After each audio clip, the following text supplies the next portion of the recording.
Have you ever woken up from a dream that felt more real than waking life? A dream that lingered in your body, your emotions, and your thoughts, mysterious, symbolic, and powerful, yet somehow deeply personal? Maybe you saw an animal chasing you, a house with hidden rooms, a conversation with someone long gone. You dismiss it, but it returns the next night or the next week in another form. What if that dream wasn't random? Carl Jung believed our dreams are not just subconscious noise. They are sacred messages from the deeper self. They speak in symbols, metaphors, and archetypes. And if we dare to listen, they can become a guiding light on the path to wholeness. Welcome to the unfolding journey, where we dive into the depths of the human psyche through the lens of Jungian psychology, spiritual insight, and inner transformation. If you're drawn to dreams, archetypes, and the sacred language of the unconscious, you're in the right place. In today's episode, we explore Carl Jung's understanding of dreams, symbols, and the self, how our inner world reveals itself, and how we can begin to understand its mysterious, yet transformative language. Let's begin. In a world that prioritizes logic, productivity, and rational thinking, dreams are often dismissed as meaningless or random. But for Jung, dreams were anything but random. He saw them as the voice of the unconscious, offering insights, warnings, guidance, and invitations toward inner growth. Jung wrote, "The dream is the small hidden door in the deepest and most intimate sanctum of the soul."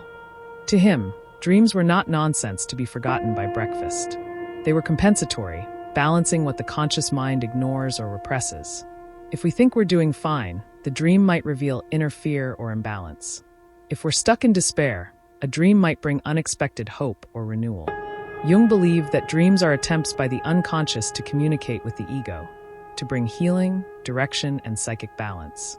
To understand how dreams work in Jung's system, we must look briefly at how he viewed the psyche.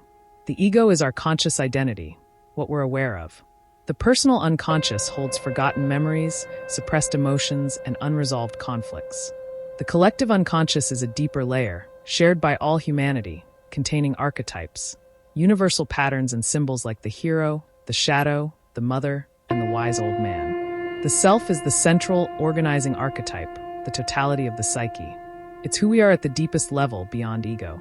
Dreams come from these unconscious layers, especially the personal and collective unconscious. They are expressions of the self trying to get our attention. Jung believed dreams serve four main functions. 1. Compensatory. Dreams reveal what our conscious mind is ignoring or avoiding.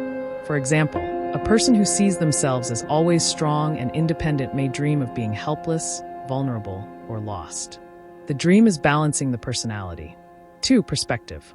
Some dreams anticipate future developments in the psyche. They may show where we are heading, spiritually, emotionally, or relationally, before we're aware of it. 3. Instructional. Dreams often guide us, offering messages or images that suggest a course of action or a truth we've forgotten. They might not be literal, but symbolically they reveal deep insights. 4. Initiatory. Jung saw some dreams as initiatory, spiritual in nature. These dreams often come during major life transitions or inner awakenings. They carry archetypal weight and reveal the presence of the self. The unconscious doesn't speak in words or logic. It speaks in symbols. A snake in a dream might represent danger, transformation, or healing, depending on the context and the dreamer's personal associations. A journey might symbolize your path through life. A broken bridge might reflect a disconnection between two parts of the psyche. A lion could represent untamed power or courage waiting to be claimed. Symbols are not one-size-fits-all. Jung emphasized the importance of amplification, a method where you explore a symbol's historical, mythological, and personal meaning. This isn't about decoding dreams like riddles. It's about engaging them as living metaphors that reflect your inner state. Archetypes are recurring symbolic themes that appear across cultures and time. They're not fixed characters, but dynamic patterns of human experience. They include the shadow, the hidden, rejected parts of ourselves; the anima/animus, the inner feminine in men or masculine in women; the wise old man/woman, the inner guide or sage; the child, innocence, potential, or a wounded part of the self; the self, often represented by a mandala, a divine figure, or a central light. When these archetypes appear in dreams, they often signal important phases in our individuation journey, the process of becoming whole. So how do we actually work with dreams in Jungian fashion? Here are a few steps. 1. Record your dreams immediately. Keep a dream journal by your bed. Write down your dreams as soon as you wake up. Even fragments or feelings matter. 2. Note the emotions. How did you feel in the dream? Emotions are key to understanding what the dream is trying to express. 3. Identify symbols. What stood out? Were there people, animals, places, or objects that felt significant? Don't rush to interpret, just observe. 4. Use amplification. Explore what those symbols might mean to you, and what they've meant in myth, culture, or religion. A snake in your dream might remind you of the serpent in Eden, the Kundalini in Hinduism, or your own fear of betrayal. 5. Ask reflective questions. What is this dream telling me about my inner state? What part of myself might this symbol represent? Is this dream compensating for something in my waking life? 6. Dialogue with the dream. Jung encouraged active imagination, where you engage with dream figures through writing or visualization. You might write a conversation with the dream lion or revisit the dream landscape in meditation. Individuation, the journey of becoming your true self, requires you to integrate all aspects of the psyche. Dreams are one of the most direct tools for this. They show you where you're stuck, what you're avoiding, what gifts you've left behind, what's trying to be born within you. Through dream work, the unconscious becomes conscious. The ego, which usually thinks it's in control, begins to bow to the deeper wisdom of the self. This isn't always comfortable. Dreams may disturb us, challenge us, or confront us with truths we don't want to face. But this discomfort is the gateway to growth. Jung's approach to dreams wasn't just psychological, it was spiritual. He believed that through dreams we are in direct contact with something larger than ourselves, what some might call the soul, the divine, or the inner guide. The dream is a sacred text written in the language of symbol. When we learn to read it, we align ourselves with the deeper currents of life. Sometimes dreams come when we are broken, grieving, or lost, and they offer not solutions but symbols of hope. A candle in the darkness, a voice calling our name, a forgotten road reappearing. These are not coincidences. These are callings. Let's briefly look at some common dream themes from a Jungian lens.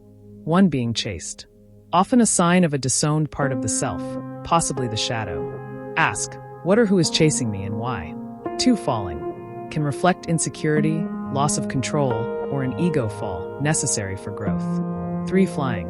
Often connected to freedom, transcendence, or desire to rise above limitations. 4. Death. Not usually literal. Symbolizes transformation, the end of one phase and the beginning of another. 5. Water. Represents the unconscious. Calm water may reflect emotional peace, while storms suggest turmoil beneath the surface. We live in a world obsessed with waking life, plans, goals, productivity. But every night, we enter a different realm, one where the unconscious speaks freely, without censorship or fear. Carl Jung's legacy invites us to listen, to honor the dream as a sacred messenger, to welcome the symbol as a mirror of the soul, to embrace the night not as an escape, but as a homecoming. Your dreams are not meaningless. They are meaningful in the most personal and powerful way. They are the story your soul is trying to tell. Thank you for journeying with us today into the symbolic, mysterious world of Jungian dream work. This is the unfolding journey, where we explore the hidden layers of the psyche, the path of individuation, and the wisdom of the unconscious. If this resonated with you, please leave a comment below and share a dream or symbol that has stayed with you. And don't forget to subscribe for more weekly videos on shadow work, dream interpretation, archetypes, depth psychology, and the journey toward personal wholeness. Until next time, stay curious, stay open, and keep unfolding.